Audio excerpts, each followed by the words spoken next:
The current debt is about 24 trillion. I have about $30 trillion. How much would each American citizen have to pay to cover that debt? That's not how debts work, so we have not calculated that. My time, Director. The answer is 91,207 per American citizen. How much does each taxpayer, thank you, how much does each taxpayer owe to cover our current $30 trillion debt, not $24 trillion? And I'm sorry, I have 22.3, so I'll correct myself downward since we're using different numbers. Again, we don't calculate the debt by person, including my Reclaiming my time, 5-month-old. Thank you. excuse me, Director. The answer is $242,500 per taxpayer in America. Now, you may have been on track with some of these answers if your numbers were correct with the $30 trillion debt that we actually are at right now. But I would have hoped that you would have the correct answers in your position to all of these questions, as the president and this regime really should keep this debt at the forefront of our thinking in proposing a budget. But this budget that was created is proposed to spend another $5.8 trillion this fiscal year and $73 trillion over the next 10 years. And sadly, it's pretty apparent that you're more concerned with continuing to spend trillions of dollars of taxpayer money on liberal wish lists rather than doing anything substantive to rein in wasteful federal government spending. Now, I've said multiple times, the federal government does not have a revenue problem, it has a spending problem. Now, Director Young, Biden likes to say,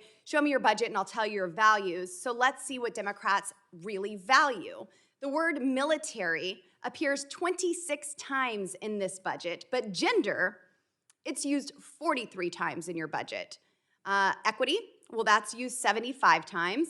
And climate is used 187 times in this budget. And Americans sure do understand what Democrat priorities are and their values. They know that the real cost of these woke policies and so-called values are impacting them, and the bill has come due for these bad Democrat policies. Proposing to spend trillions of dollars on more woke wants, not needs, is absolutely shameful, and really you should be embarrassed to be testifying today and trying to defend this $5.8 trillion budget. Now, during the State of the Union, Joe Biden said that his plan to fight inflation was for businesses to simply lower their costs, not their wages.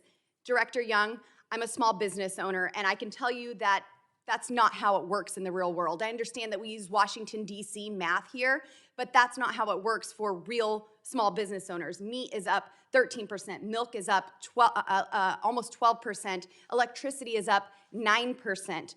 Now, as a restaurant owner, how am I supposed to lower my costs if everything that I use is going up? And I certainly wouldn't be able to pay employees higher wages. So with this skyrocketing inflation that's taking place, Madam Director, can you please simply describe to me, define to me what inflation is? Sure, the cost of goods are more expensive. It costs more for the same goods than it did last year. The president is very aware of that. That is why he called on Congress to send him legislation. Reclaiming my time. Thank you, Director. That's not exactly where I was getting at. Let me answer this for you.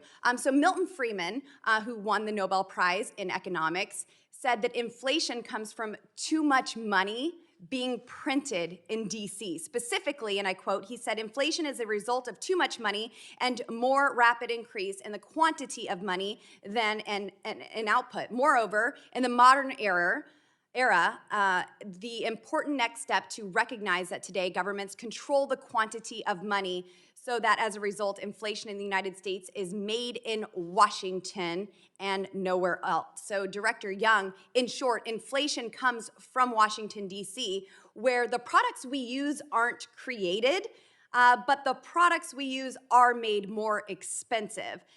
Director Young, shamefully, this Biden budget proposes the largest tax increase in American history. And I really think that bears repeating. It is the largest in American history. The Biden regime either has no concept of how inflation is impacting Americans or simply has no concept for Americans who find the cost of gasoline too expensive because, after all, they can't just go buy a Tesla. How about that for Democrat priorities? Thank you, Madam Director.